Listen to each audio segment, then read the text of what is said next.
to Sports Express with Spencer Davidson and Alicia Daddario. Brought to you by Scalzo, Zogby, and Wittig and the law offices of Ricardo J. Morrow. Coming up aboard the Express, after dropping their season opener, the Whitesboro Warriors have won 2 straight, looking to make it 3 against ESM. Plus, third-ranked Frankfort Schuyler looking to remain unbeaten as they host Thousand Islands. But first, time for tonight's big game. We're going to head over to Don Edick Field where the unbeaten Spartans took on the 1-2 Camden Blue Devils. Spartan Nation ready for action. No scoring until the second quarter. Spartans driving quarterback Tyler Pataki keeping it on the option, breaks a tackle, splits the defense, and see ya. 60-yard touchdown run, 7-0 Spartans. Later in the second, Pataki calls his own number again, right up the gut for the 6-yard score.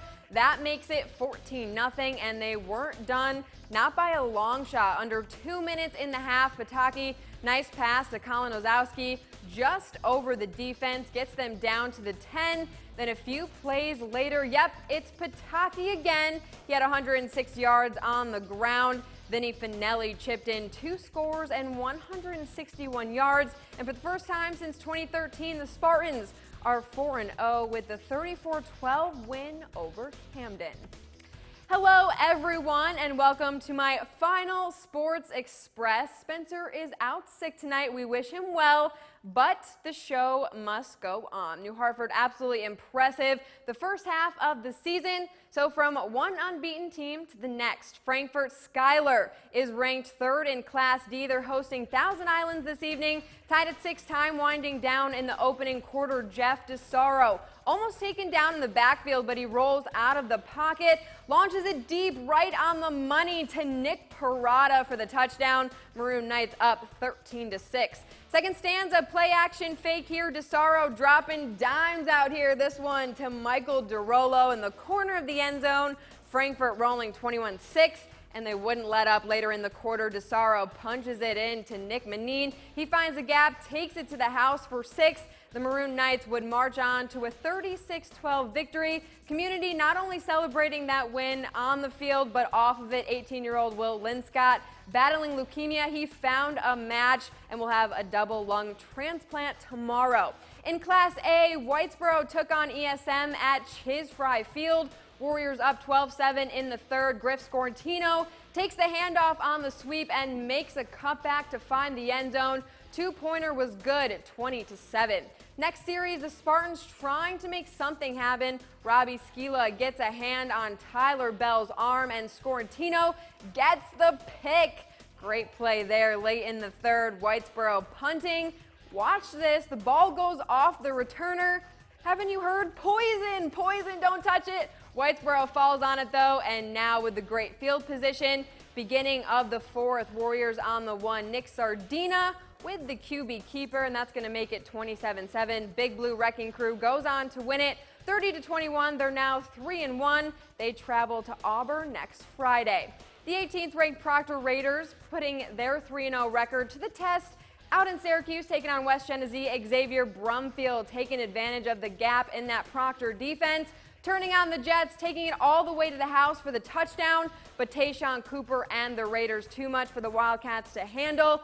Cooper steamrolls a few defensemen, nothing or no one was going to stop him from scoring. That's his 3rd TD of the night.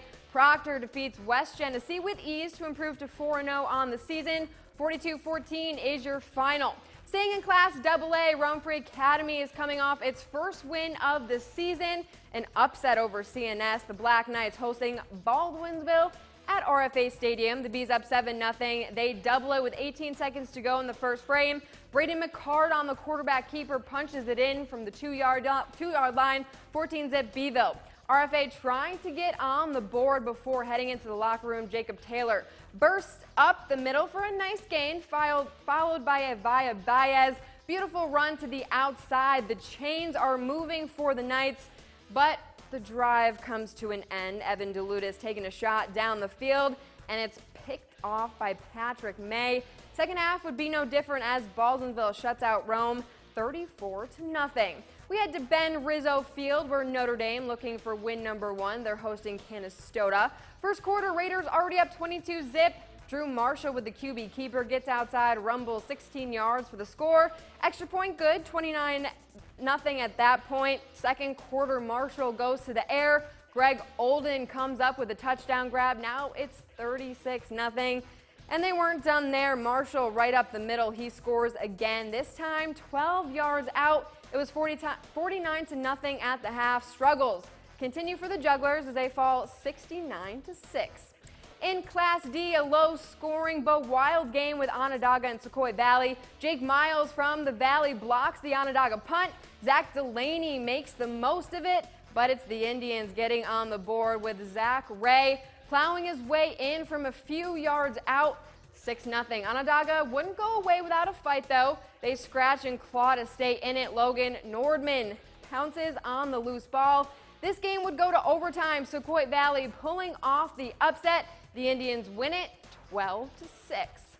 And that'll do it for the first period here on Sports Express, but we've got plenty more coming your way. After the break, we'll introduce you to our latest athlete of the week. But first. Good luck, Alicia! Here's tonight's Sports Express Scoremaster. Let's go!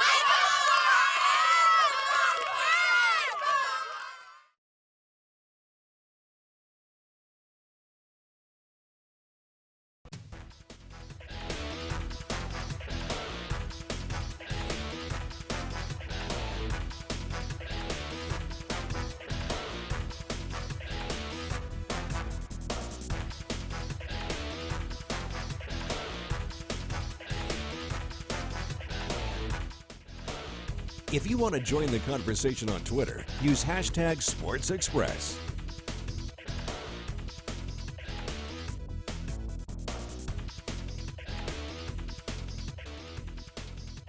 Welcome back to Sports Express. It's time now to unveil our latest athlete of the week. This senior running back leads Section 3 in rushing yards and touchdowns, all while helping his squad to a now perfect 4-0 record to start the season. Entering Friday, the 18th ranked Proctor Raiders have won their first 3 games of the season, in large part to running back Tayshawn Cooper. His season is off to a remarkable start. He's rushed for 662 yards and 10 touchdowns in those 3 games, including a career-high 248 yards on the ground with 4 TDs in the season opener against Whitesboro. Cooper's success is a combination of being a smart and talented athlete and having that help up front. Yeah, I was trying to get my ankle right because I have like kind of weak ankles. So I try to work out every day and have ankle weights and just get right and get my speed up and get my strength up and get ready for college. Every game, my line just dominates and they do what they had to do. They worked out all off season and they just put the work in. And a lot of the credit goes to my linemen because they had great blocking that game. And when I knew the blocks, I read the blocks and I just knew what was going to happen from there. Well, he's quick as a cat, so he's played for a long time. Always the best player on the team. Luckily for him, we're very, very good up front. So for him, his success, he was going to have success anyways. His accelerated success is because we're very good on the offensive line. We didn't really know what we were going to get, what they were going to do to us defensively. They kind of gave us him, took our sweep stuff away and our play action off the sweep stuff away, passing, and gave us him, and they got a lot of them. And same thing happened week 2 and in week 3. So, it's a lot to do with the offense, and his success has a lot to do with the offensive line is blocking for him, and he's probably the best running back in the section. If you know of a high school athlete who deserves to be our athlete of the week, here's our contact info. Call, email, hit us up on Twitter, whatever you got to do. This year we want everyone to join the party. If you're a coach, AD, parent, even a teammate, just send us who you would like to be nominated and why. Give us some stats and a story, and we'll give you a shot. All featured athletes will receive a plaque courtesy of CNY Awards and Apparel. It's time for our second intermission here on Sports Express, but don't go anywhere. The Utica Comets are back at the Adirondack Bank Center as the Devils come to town for a preseason tilt.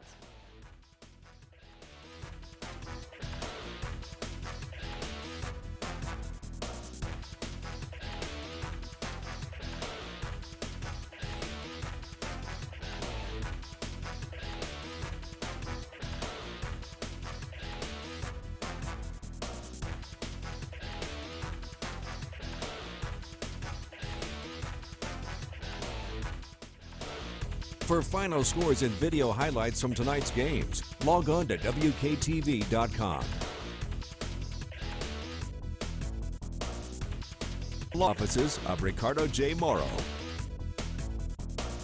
Welcome back aboard the Express. It's hockey season. The Utica Comets return to action tonight, hosting the Binghamton Devils in a preseason contest. The Comets went 2 for 3 on the man advantage and scored 2 shorthanded goals en route to a 6-1 win over the Devils. 6 different Comets found the net in the victory, while goalies Mikey DiPietro and Jake Kiley split time between the pipes. Clinton native and Utica College alum Greg Burmaster even notched an assist tonight in his home rink. Yeah, it was awesome. Yeah, it was great to be back in the odd. Felt pretty good to contribute with the team there, but it was a good win for all of us. We've had a good week of practice, and felt good to put everything together and come out with a good winner. We've been, this morning we walked through some power play stuff, and so I just put myself in a position where I was open to maybe get a pass or get a scoring chance, and got the puck in the slot there, and Sads had his mouth open for me, so I heard him come behind me and slid it over to him, and he made a really nice shot. The Comets are in Binghamton tomorrow night for another preseason contest. Then on the gridiron, we have Mount Markham at Clinton. Then Herkimer at Little Falls. This one a little special. Money raised from Coins for Connor will be donated to the Never Walk Alone Fund, which Connor Gage's family created to give scholarships to Little Falls and Herkimer grads. Connor is a former Little Falls player who died earlier this year. Then in the college ranks, the Orange back home, and they will host Holy Cross at the Dome. Kickoff is set for noon. And for those of you who don't know, tonight is my last Sports Express, and my final newscast will actually be Sunday. But don't worry, I'm not going too far. I'm just going down the hill to the odd. I'm going to be the new in-game host for the Utica Comets and UCFC. So if you're ever at any of the games, come say hello. I just wanted to say it's been a pleasure covering all the local high schools. I know my Friday nights will definitely not be the same. You've all made it very pleasurable. So that's it for me. Spencer, we'll see you back here next Friday night for another edition of Sports Express.